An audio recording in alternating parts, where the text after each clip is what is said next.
Hello guys, in today's video I'm going to change default apps on Motorola Moto G52. Let's go.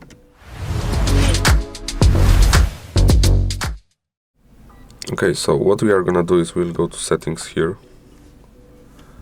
Then we will scroll down a little bit here to apps, which is here. Click it. Then we scroll down again. You have default apps. Here you can change browser. For example, let's make default browser in Opera. Caller ID and spam ID. Let's click it phone. Digital assistance apps. You can change it if you have one. I don't have one. Okay, home app, launcher. I don't have one to change. Phone app. Let's change it to call app. And SMSs or messages. Let's change it to call app. Okay. So I forgot to tell. If you just need to click it. It